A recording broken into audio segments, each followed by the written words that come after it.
Good morning, students. Welcome to all of you in AVN School online classes. Students, we study about the what is the principle of management and uh, principles of Henry Fayol's. ठीक है, Henry Fayol के principles को अपन study कर रहे थे और उसमें अपन ने जो अपना नेक्स्ट प्रिंसिपल है सेंट्रलाइजेशन एंड डिसेंट्रलाइजेशन उसको अपन स्टडी करेंगे। देखो सेंट्रलाइजेशन एंड डिसेंट्रलाइजेशन का जो प्रिंसिपल है उसके आपको मैंने टू डायग्राम दे रखे हैं। ये अपने सेंट्रलाइजेशन की पोजीशन को शो कर रहा है और ये डिसेंट्रलाइजेशन की पोजीशन को शो कर रहा है। देखो centralisation and decentralisation Henri Fayol ने क्या किया है, क्या कहा है?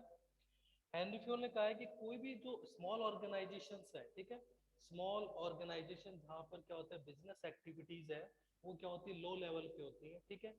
तो उन ऑर्गेनाइजेशन के लिए क्या होता है भाई, जो सेंट्रलाइजेशन पोजीशन है उनमें जो स्मॉल ऑर्गेनाइजेशन है वहां पर सेंट्रलाइजेशन को क्या किया जाता है यूज करते हैं। मतलब उसमें जितने भी पावर होते हैं, जितने भी और जो अथॉरिटीज होती है वो एक इंडिविजुअल पर्सन के पास होती है, ठीक है। जितने भी पावर होंगे अथॉरिटीज होंगे वो एक इंडिविजुअल पर्सन के पास होंगे।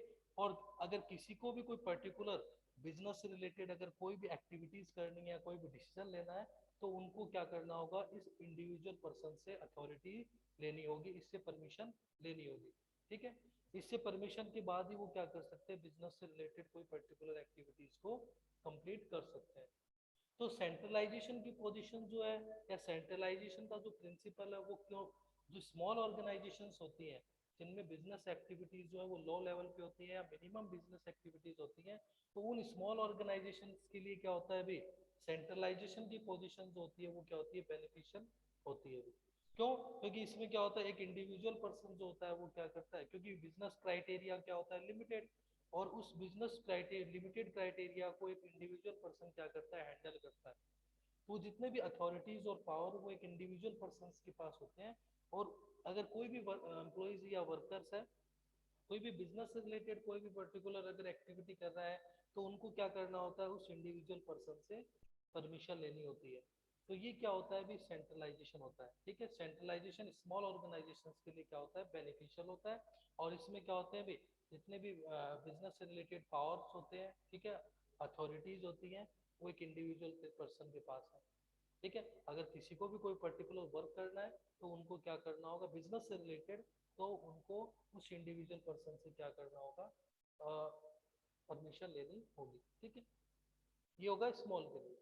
बट अगर ऑर्गेनाइजेशन का लेवल क्या है, लार्ज लेवल पे ऑर्गेनाइजेशन है, ऑर्गेनाइजेशन का जो क्राइटेरिया वो क्या है, लार्ज है, ठीक है। तो उस कंडीशन में क्या होता है, डिसेंट्रलाइजेशन की पोजीशन का क्या किया जाता है, यूज होता है। जो अपना जो डिसेंट्रलाइजेशन का जो प्रिंसिपल है उसको अपन क्या करते हैं, यूज करते हैं। क्योंकि इसमें क्या होता है भाई कि एक इंडिविजुअल पर्सन के पास क्या होती है, अथॉरिटीज नहीं होती है। अथॉरिटीज को क्या कर दिया जाता है, डिफरेंट डिफरेंट पर्सन में डिवाइड कर देते हैं अपन, ठीक है। इसमें आपने देखा होगा कि जो एरो है वो इस साइड में है, लेकिन इसमें क्या हो, जो जो अथॉरिटीज होती है वो क्या होती है भी, एक तरह से डिफरेंट डिफरेंट पर्सन में उनके डिपार्टमेंट के अकॉर्डिंग या उनके वर्क के अकॉर्डिंग क्या कर दी जाती है, डिवाइड कर दी जाती है। कि डिसेंट्रलाइजेशन की पोजीशन कहाँ यूज आती है, जो लार्ज साइज ऑर्गेनाइजेशंस होती हैं, बिजनेस ऑर्गेनाइजेशन है, वहां पर क्या होता है अभी, डिसेंट्रलाइजेशन की पोजीशन को अपन क्या करते हैं, यूज करते हैं अभी। क्यों? क्योंकि एक इंडिविजुअल पर्सन के थ्रू ओवरऑल बिजनेस एक्टिविटीज को हैंडल करना क्या होता है, डिफिकल्ट होता है। बिजनेस से रिलेटेड एक्टिविटीज को कंप्लीट करना, मैनेजमेंट करना, वो क्या होता है एक इंडिविजुअल पर्सन के लिए क्या होता है, डिफिकल्ट होता है। क्यों? क्योंकि ऑर्गेनाइजेशन क्या लार्ज है, उसमें डिफरेंट डिफरेंट डिपार्टमेंट होते हैं, डिफरेंट डिफरेंट जो अपने सब डिपार्टमेंट होते हैं। तो उन सबको हैंडल करना एक इंडिविजुअल पर्सन के लिए क्या होता है, डिफिकल्ट होता है। इसलिए इसमें क्या करते हैं भी, जो भी अथॉरिटीज होती है वो डिफरेंट डिफरेंट पर्सन में उनके डिपार्टमेंटल वाइज क्या कर दी जाती है, डिवाइड कर देते हैं, जिससे वो एक प्रॉपर वर्किंग, जो भी अपने प्रॉपर डिसीजन ले सके, ठीक है। और ऑर्गेनाइजेशन में एक बेटर मैनेजमेंट क्रिएट हो सके, ठीक है। तो एक बेटर मैनेजमेंट के लिए क्या होता है अभी, ऑर्गेनाइजेशन के अकॉर्डिंग अपने को क्या करना होगा अभी, मैनेजमेंट करना होगा।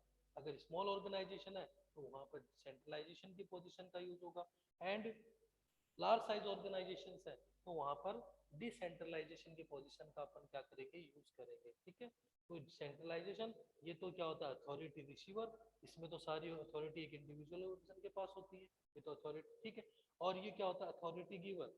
डिसेंट्रलाइजेशन में अथॉरिटीज को क्या करते हैं, डिफरेंट डिफरेंट पर्सन को दे देते हैं। ठीक है, तो वो अपने अकॉर्डिंग क्या कर सकते हैं, एक्टिविटी कर सकते हैं, बिजनेस में मैनेजमेंट कर सकते हैं। ठीक है, तो ये क्या होता है अपना सेंट्रलाइजेशन एंड डिसेंट्रलाइजेशन का पॉइंट हो गया। अब अपना नेक्स्ट जो पॉइंट आता है वो आता है स्केलर चेन का। देखो स्केलर चेन क्या होता है, देखो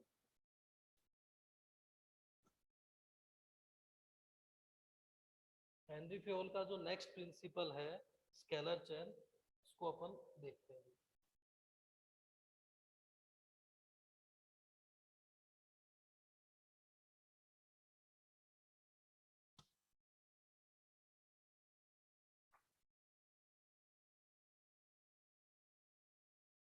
को अपन एक डायग्राम से समझते हैं स्केलर चेन को।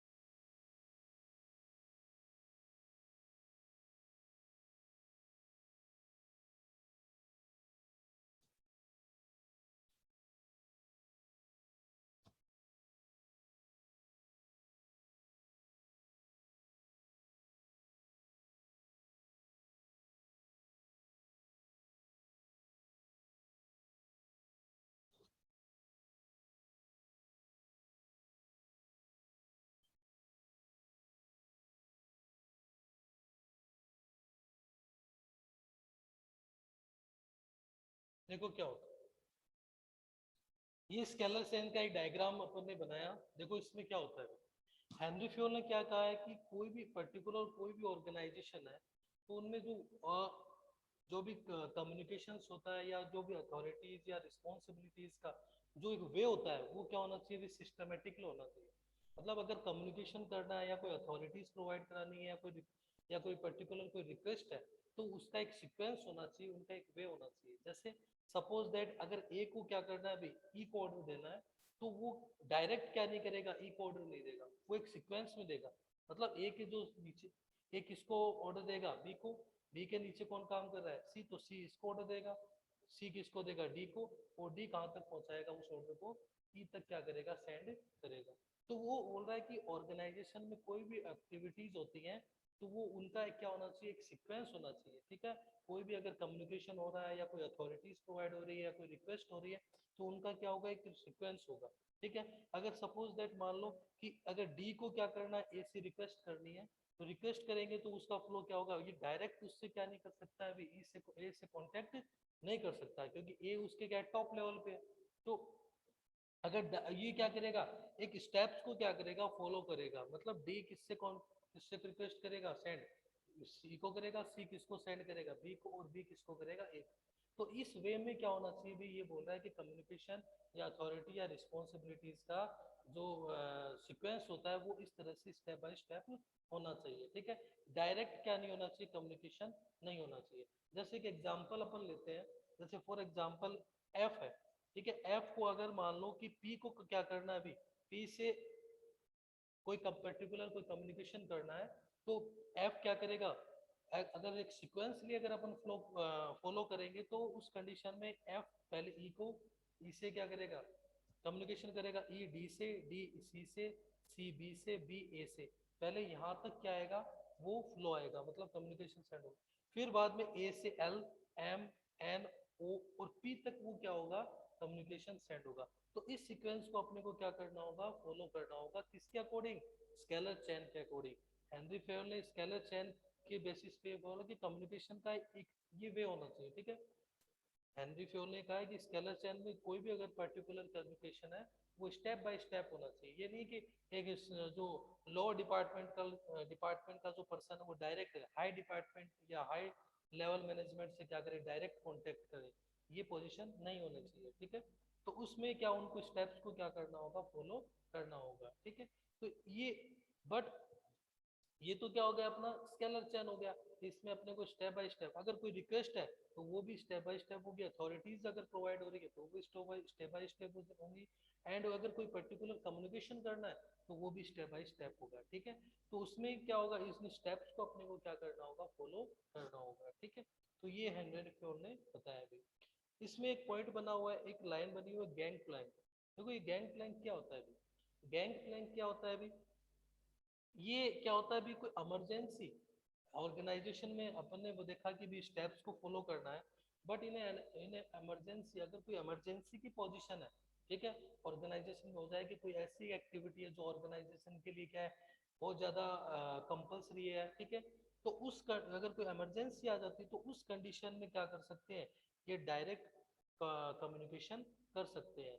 तो इसको अपन क्या बोल रहे हैं, गैंग प्लैंक बोलते हैं। ठीक है, कि अगर कोई इमरजेंसी आ जाए या कोई डिफिकल्टी आ जाए, ठीक है, तो उस कंडीशन में क्या कर सकते हैं अभी, डायरेक्ट कांटेक्ट कर सकते हैं। बट उसका नॉलेज किनका होना चाहिए, इनके जो सुपीरियर है, जस्ट जो नेक्स्ट जो सुपीरियर है, जैसे एफ का सुपीरियर ई है, पी का सुपीरियर कौन है, ओ है, तो इनको क्या होना चाहिए, उससे रिलेटेड नॉलेज होना चाहिए। ठीक है, इनके जो सुपीरियर्स है, जस्ट जो नेक्स्ट जो सुपीरियर होते हैं, उनको इस जो इंफॉर्मेशन है या इमरजेंसी का क्या होना चाहिए, नॉलेज होना चाहिए। ठीक है, तो उस कंडीशन में अगर कोई पर्टिकुलर इमरजेंसी आती है तो उस कंडीशन में क्या कर सकते हैं, ये डायरेक्ट कांटेक्ट कर सकते हैं, बट इन्हें इमरजेंसी, अगर इमरजेंसी है तो, अदरवाइज उनको क्या करना होगा, एक स्केलर चेन के का जो सीक्वेंस है उसको क्या करना होगा, फॉलो करना होगा, उसके अकॉर्डिंग ही वो क्या करेंगे, डिफरेंट डिफरेंट डिपार्टमेंटल के जो पर्सन है उनसे क्या करेंगे, कांटेक्ट करेंगे। ठीक है, बट इन इमरजेंसी वो क्या कर सकते हैं, डायरेक्ट कांटेक्ट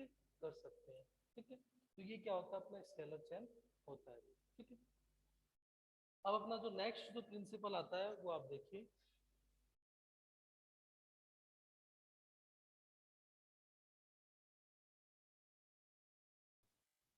हेनरी फ्योल का जो नेक्स्ट जो प्रिंसिपल है वो है ऑर्डर। ऑर्डर, ऑर्डर, देखो ऑर्डर मीन्स का मतलब यहाँ पे ऑर्डर देने से नहीं है, ठीक है ना। ऑर्डर का मतलब यहाँ पे क्या होता है कि एक हेनरी फ्योल ने ऑर्डर जो प्रिंसिपल बनाया है उसके अकॉर्डिंग उन्होंने ये बोला है कि एक ऑर्गेनाइजेशन जो होती है उसमें जितने भी ओवरऑल नेचुरल जो भी अपने फिजिकल रिसोर्स हैं और अपने जो ह्यूमन रिसोर्स है, ठीक है, उनको उनका क्या होना चाहिए, एक ऑर्गेनाइजेशन में एक फिक्स प्लेस होना चाहिए, मतलब एक फिक्स जगह होनी चाहिए। ठीक है, कि जितने भी और जो अपने फिजिकल रिसोर्स है वो भी एक अपनी प्रॉपर जगह पे हो। ठीक है, वो एक उनका जो एक ऑर्गेनाइजेशन में एक फिक्स्ड प्लेस होना चाहिए। ठीक है ना, और कोई जितने भी चाहे पर्टिकुलर कोई मशीनरी है या कोई भी इक्विपमेंट है, ठीक है, उनका एक प्रॉपर जगह होनी चाहिए, उनकी एक प्रॉपर प्लेस होनी चाहिए। वैसे ही जितने भी ह्यूमन पर्सन है उनको वो भी क्या होनी चाहिए, एक उनका भी एक फिक्स्ड प्लेस और उनकी एक फिक्स्ड ऑर्गेनाइजेशन में फिक्स जगह होनी चाहिए, मतलब जिसका जो वर्क है वो वहां पर क्या होना चाहिए, फिक्स होना चाहिए। ठीक है, अलग अलग अगर क्या होगा, जितने भी अपने फिजिकल रिसोर्स है और ह्यूमन रिसोर्स है, अगर उनमें क्या होगा, चेंजमेंट होगा, ठीक है, अगर उनका एक प्रॉपर प्लेस नहीं होगा, प्रॉपर जगह नहीं होगी, तो उससे क्या होगा, वर्किंग में क्या आएगी, प्रॉब्लम आएगी। तो हेनरी फ्योल ने बोला है कि ऑर्गेनाइजेशन में जितने भी अपने फिजिकल रिसोर्स होते हैं या ह्यूमन रिसोर्स होते हैं, उनका एक प्रॉपर प्लेस होना चाहिए, प्रॉपर जगह होनी चाहिए, जिससे वर्किंग क्या हो भी इजीली हो। ठीक है, अगर उनमें कोई चेंजमेंट होता रहेगा, प्लेसेस में चेंजमेंट होगा, या फिर जो अपने फिजिकल रिसोर्स है उनमें अगर या ह्यूमन रिसोर्स में चेंजमेंट होगा, तो उससे वर्किंग क्या होगी, डिफिकल्ट होगी, मैनेजमेंट क्या होगा, डिफिकल्ट होगा। एक बेटर अगर मैनेजमेंट अपने को करना है तो उसके लिए ह्यूमन रिसोर्स, अपने फिजिकल रिसोर्स जो है उन वो क्या होने चाहिए, एक प्रॉपर प्लेस पे, एक प्रॉपर जगह पे होने चाहिए। उससे क्या होगा, मैनेजमेंट करना इजी रहेगा। अदरवाइज उनमें अगर चेंजमेंट होगा तो मैनेजमेंट क्या होगा, डिफिकल्ट होगा। तो ऑर्डर प्रिंसिपल्स के अकॉर्डिंग हेनरी फ्योल ने बोला है कि जितने भी हमने रिसोर्स हैं, चाहे वो ह्यूमन रिसोर्स हो चाहे वो अपने फिजिकल रिसोर्स हो, वो उनकी एक प्रॉपर प्लेस होनी चाहिए। ठीक है, नेक्स्ट जो अपना प्रिंसिपल है वो है इक्विटी। नेक्स्ट जो प्रिंसिपल है वो है इक्विटी। इक्विटी, इक्विटी का मतलब क्या होता है, इक्वल, समान। देखो क्या होता है, इक्विटी का मतलब क्या बोल रहा है, हेनरी फ्यूल ने ये बोला है कि ऑर्गेनाइजेशन में जितने भी अपने, आपको पता है कि कोई भी पर्टिकुलर बिजनेस ऑर्गेनाइजेशन है उनमें क्या होते हैं, डिफरेंट डिफरेंट पर्सन होते हैं, कोई हाई लेवल पर्सन होता है, कोई लोअर लेवल पर्सन होते हैं, ठीक है। डिफरेंट डिफरेंट कास्ट के पर्सन क्या करते हैं, वर्क कर रहे हैं, ठीक है। डिफरेंट डिफरेंट जो अपनी कास्ट होती है, रिलीजन होते हैं, ठीक है। डिफरेंट उनकी, कोई पर्सन क्या होता है भी एक तरह से पुअर होता है, कोई क्या होता है रिच होता है, ठीक है। तो ये बोल रहा है कि हेनरी फ्यूल ने बोला है कि ऑर्गेनाइजेशन में अगर आप एक बेटर मैनेजमेंट क्रिएट कर रहे हो, एक बेटर मैनेजमेंट डेवलप करना चाह रहे हो, तो उसके लिए आपको क्या करना होगा, हर एक एम्प्लॉइज को क्या करना होगा, इक्विटी देनी होगी, ठीक है। मतलब सबको सिमिलर समझना होगा, ठीक है। कोई भी एम्प्लॉय जो है उनके अंदर आपको रिलेशन बेसिस पे, कास्ट बेसिस पे, ठीक है, आपको उनमें क्या नहीं करना होगा, डिफरेंस नहीं करना होगा, ठीक है ना। जैसे फॉर एग्जांपल मान लो कि कोई एक पर्सन है जो क्या करता है अभी 10 यूनिट्स बना रहा है, ठीक है। 10 यूनिट्स के उसको क्या मिल रहे हैं, 10,000 आप मिल रहे हैं, ठीक है। और वहीं आपका कोई रिलेटिव है, कोई आपका कोई रिलेटिव पर्सन है, वो उसने केवल 8 यूनिट बनाई और फिर भी आप उसको 10,000 रुपीज पेड कर रहे हो। तो यहाँ पर क्या होता है अभी, एक तरह से इक्विटी का जो अपना प्रिंसिपल है वो फॉलो नहीं हो रहा है, क्योंकि इक्विटी प्रिंसिपल जो है हेनरी फ्योल का, उसके अकॉर्डिंग उन्होंने बोला कि जितने भी ह्यूमन पर्सन है उनको आपको रिलेशन बेसिस पे या कास्ट बेसिस पे, ठीक है, आपको उनमें क्या नहीं करना चाहिए, डिफरेंस नहीं करना चाहिए। इसका जो वर्किंग परफॉर्मेंस होती है उसको उसी के अकॉर्डिंग क्या करना चाहिए, एक तरह से ट्रीट करना चाहिए। अगर आप उनको अपने रिलेशन बेसिस पे अगर कैलकुलेट कर रहे हो तो उससे क्या होगा, उससे आपके ऑर्गेनाइजेशन में एक तरह से बेटर मैनेजमेंट डेवलप नहीं हो पाएगा, एक नेगेटिविटी होगी, ठीक है। तो हेनरी फ्योल ये बोल रहा है कि ऑर्गेनाइजेशन में जितने भी डिफरेंट डिफरेंट टाइप के एम्प्लॉयज हैं, वर्कर्स हैं, उनको सबको क्या करना चाहिए, सिमिलर समझना चाहिए। उनमें कास्ट बेसिस पे, रिलीजन बेसिस पे, रिलेशन बेसिस पे उनमें कोई भी डिफरेंस नहीं करना चाहिए, ठीक है। उनको इक्वली एक तरह से उनकी वर्किंग परफॉर्मेंस के अकॉर्डिंग ही उनको क्या करना चाहिए, कैलकुलेट करना चाहिए, ठीक है। तो ये क्या है, हेनरी फ्योल ने कहा है कि जस्ट कोई भी अगर आपका रिलेटिव्स भी है, ठीक है, तो वो जितना वर्क कर रहा है उसके अकॉर्डिंग ही आपको क्या करना चाहिए, उसको पेमेंट करना चाहिए, उसको ट्रीट करना चाहिए, ठीक है। ये नहीं कि वो अपना रिलेटिव्स है तो उनके लिए आप बेटर कर रहे हो और जो आपका रिलेटिव नहीं है उनके लिए आप बेटर नहीं कर रहे हो, ऐसा नहीं होना चाहिए, ठीक है। तो सिमिलर समझना चाहिए, caste basis, relation basis and relationship basis पे आपको उनको क्या नहीं करना चाहिए, डिफरेंस नहीं करना चाहिए, सबको इक्वल मानना चाहिए, ठीक है। नेक्स्ट जो अपना प्रिंसिपल आता है वो है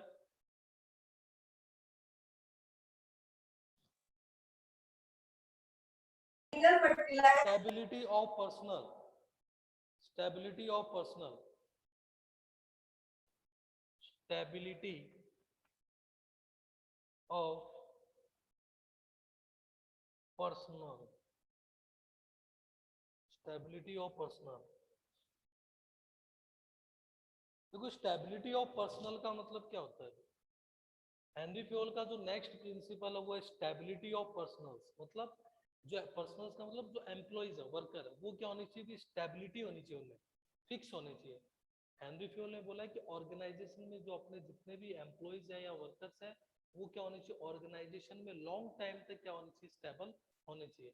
उनको ये नहीं कि आप टाइम टू टाइम अगर आप उनको क्या कर रहे हो, बिजनेस से आउट कर रहे हो, बिजनेस से बाहर निकाल रहे हो, ठीक है, ठीक है। तो उस कंडीशन में क्या होगा भी, एक तरह से ऑर्गेनाइजेशन के जो एम्प्लॉइज है उनमें क्या होगी, एक नेगेटिविटी डेवलप होगी। क्यों, क्योंकि उन वो क्या करेंगे, अगर कोई बेटर परफॉर्मेंस भी दे रहे हैं तो उनके माइंड में ये होगा कि भाई अपने को लॉन्ग टाइम तक यहाँ वर्क नहीं करना, तो वो अपनी एक बेटर परफॉर्मेंस वहां पर नहीं देंगे। क्यों, क्योंकि तो इसलिए हेनरी फ्योल ने बोला है कि आपको अपने एम्प्लॉइज को क्या करना चाहिए, स्टेबिलिटी ऑफ पर्सनल, मतलब अपने एम्प्लॉइज को या वर्कर्स को क्या करना चाहिए, लॉन्ग टाइम तक स्टेबल रखना चाहिए, उनको परमानेंट रखना चाहिए।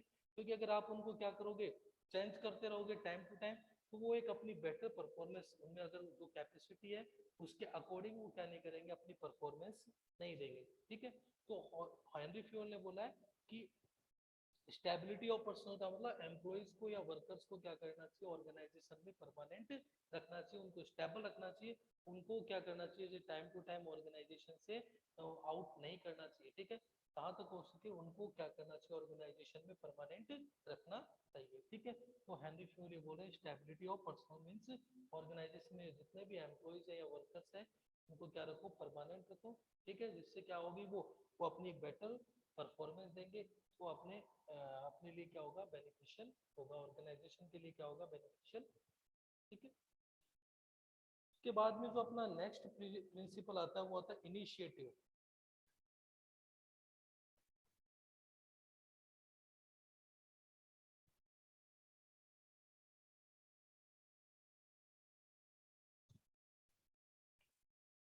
इनिशिएटिव देखो ये क्या बोल रहा है,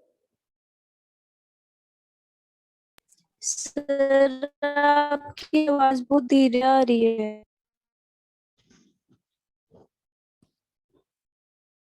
हाँ अब आ रही है क्या बेटा? Yes sir.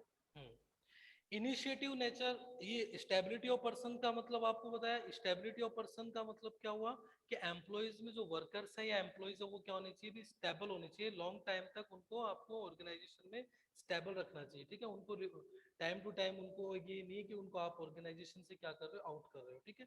फिर आता है नेक्स्ट अपना इनिशिएटिव।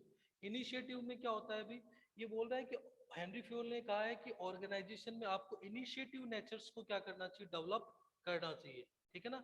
इनिशिएटिव एम्प्लॉयज में क्या करना चाहिए, इनिशिएटिव नेचर क्या होना चाहिए, डेवलप होना चाहिए, मतलब इनिशिएटिव का नेचर का मतलब क्या हो गया कि ऑर्गेनाइजेशन में अगर कोई भी पर्टिकुलर वर्क हो रहा है, ठीक है, तो उसके लिए क्या करना, एम्प्लॉयज को भी क्या करना चाहिए, इस तरह का उनमें एक इनिशिएटिव नेचर डेवलप हो कि वो क्या करे, ऑर्गेनाइजेशन के लिए सेल्फ रेडी होकर क्या करे, वर्क करे, मतलब उनके लिए कोई भी, अगर कोई भी उनको गाइडेंस देनी है या कुछ भी ऑर्गेनाइजेशन के लिए अगर कोई बेटर एक्टिविटी है तो उसके लिए वो क्या हो, सेल्फ रेडी हो, ठीक है, उनको कोई पर्टिकुलर ऑर्डर नहीं देना पड़े, ठीक है, उनको इस तरह का अगर उनमें नेचर डेवलप होगा कि वो ऑर्गेनाइजेशन या बिजनेस के लिए क्या होते हैं भी, सेल्फ रेडी होते हैं, या कोई अगर कोई एम्प्लॉयज क्या करते हैं भी, एक तरह से कोई ऐसी अपनी एडवाइस देते हैं, ठीक है, तो वो हो सकता है कि वो ऑर्गेनाइजेशन के लिए क्या हो, बेटर हो, ठीक है, तो इनिशिएटिव नेचर क्या होगा, डेवलप्ड होगा, और ठीक है, तो उससे क्या होगा, ऑर्गेनाइजेशन में एक बेटर मैनेजमेंट क्रिएट होगा,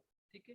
तो इन्होंने हेनरी फ्यूल ने बोला है कि ऑर्गेनाइजेशन में क्या होना चाहिए, एक तरह से इनिशिएटिव नेचर्स को आपको क्या करना है, डेवलप करना है, तो उससे क्या होगा, ऑर्गेनाइजेशन में जितने भी ओवरऑल एम्प्लॉयज हैं वो क्या होंगे, सेल्फ रेडी होकर अपनी वर्क से रिलेटेड क्या करेंगे, परफॉर्मेंस देंगे, एक बेटर परफॉर्मेंस देंगे, जिससे ऑर्गेनाइजेशन में एक बेटर मैनेजमेंट क्या होगा, डेवलप होगा, ठीक है।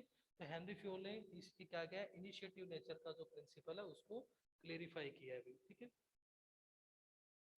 इसमें इन्होंने, इससे क्या होता है अभी कि एक तरह अगर इनिशिएटिव नेचर होगा तो उससे उनकी जो एम्प्लॉयज है उनकी जो एक तरह से थिंकिंग जो है वो क्या होगी, डेवलप होगी, ठीक है, उनको अपने अकॉर्डिंग क्या करेंगे, वो कोई पर्टिकुलर क्या कर पाएंगे भी, डिसीजन ले पाएंगे, ठीक है, जो ऑर्गेनाइजेशन के लिए क्या, और दूसरा क्या होगा, अगर कोई ऑर्गेनाइजेशन भी अगर कोई पर्टिकुलर डिसीजन ले रही है तो उनमें भी वो क्या होंगे, हेल्पफुल होंगे, ठीक है, क्योंकि वो अपने अकॉर्डिंग क्या करेंगे, एडवाइस देंगे, क्योंकि उनमें इनिशिएटिव नेचर डेवलप होगा, तो अपने व्यूज देंगे, अपने आइडियाज आपको क्या करेंगे, प्रेजेंट करेंगे, ऑर्गेनाइजेशन को प्रेजेंट करेंगे, और तो उससे क्या होगा, ऑर्गेनाइजेशन को कोई भी पर्टिकुलर अगर डिसीजन लेना है तो उसमें वो उनको क्या होगा, हेल्पफुल होगा, ठीक है। तो ये इनिशिएटिव नेचर जैसे डेवलप होगा तो ऑर्गेनाइजेशन के लिए क्या होगा, बेटर होगा भी, ठीक है। और लास्ट का जो इसका प्रिंसिपल है, स्प्लिट डे क्रॉप, लास्ट जो प्रिंसिपल है,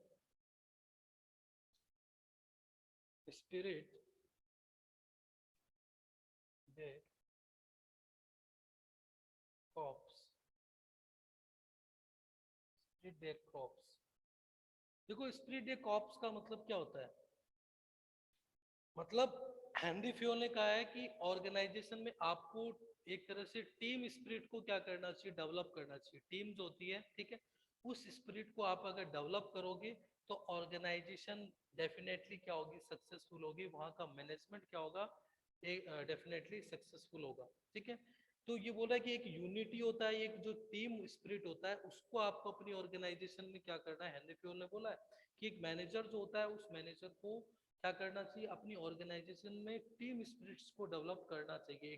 ठीक है, अगर टीम स्पिरिट डेवलप होगा तो उससे जितने भी एम्प्लॉयज हैं या वर्कर्स हैं वो क्या होंगे, एक तरह से टीम के अकॉर्डिंग क्या करेंगे, वर्क करेंगे। ठीक है, मतलब एक जो मैनेजर है उसको क्या करना चाहिए, आई की जगह आई वर्ड की के कंपैरिजन में उसको क्या करना चाहिए, वी वर्ड का यूज करना चाहिए। कि कोई भी अगर एक्टिविटी कर रहे हैं तो उसको ये नहीं कि भी मैंने ये ऐसा किया है, उसको आई की उसको ये बोल ऐसे करना चाहिए कि वी मतलब हमने ये एक्टिविटी की है।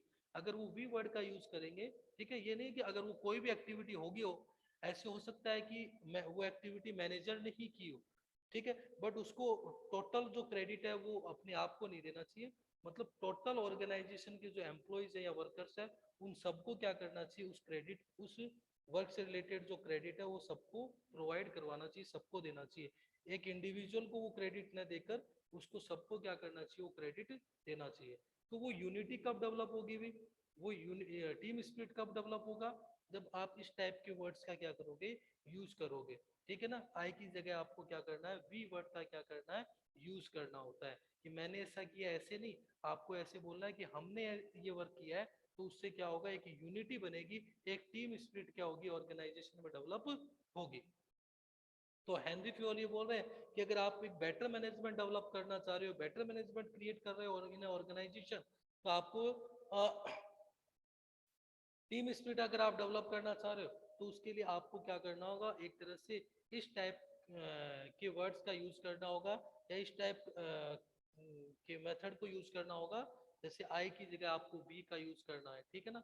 तो उससे क्या होगा, एक तरह से ऑटोमेटिकली टीम स्पिरिट क्या होगा, डेवलप होगा। अगर आप इंडिविजुअल को अगर आप दोगे कि आई वर्ड का आप यूज कर रहे हो कि भाई मैंने किया है, सब कुछ मैंने किया है, तो उससे क्या होगा, एम्प्लॉयज में नेगेटिविटी आएगी, और वो ही उनको क्या करेंगे, आपके वर्क में एक बेटर परफॉर्मेंस नहीं देंगे, वर्क में आपको एक बेटर एक तरह से कॉपरेशन नहीं कर पाएंगे।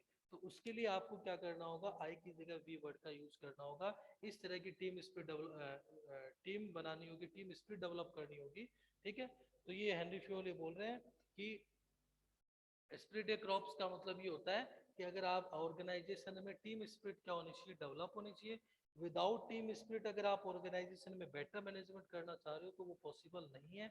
उसके लिए आपको क्या करना होगा, इस टाइप के वर्ड्स का यूज करना होगा कि अगर कोई भी पर्टिकुलर अगर आप एक्टिविटी कर रहे हो तो उसमें आप एक इंडिविजुअल को या खुद को क्रेडिट न देकर आपको ऑल ओवर ऑर्गेनाइजेशन के जो एम्प्लॉयज है उनको आपको क्रेडिट देना होगा। मतलब आई की जगह आपको वी वर्ड का यूज करना होगा। तो ये क्या थे अपने हेनरी फ्योल के 14 प्रिंसिपल्स जो हैं, वो यहाँ पर क्या हो रहे बेटा, फिनिश हो गए। अपने 14 प्रिंसिपल्स जो दे रखे हैं वो क्या हो गए, हेनरी फ्योल के यहाँ पे फिनिश हो गए। ठीक है, अब जो नेक्स्ट आएंगे अपने, वो आएंगे अपने principles of Frederick Winslow Taylor. वो अपन नेक्स्ट क्लास में क्या करेंगे, स्टडी करेंगे। Okay students.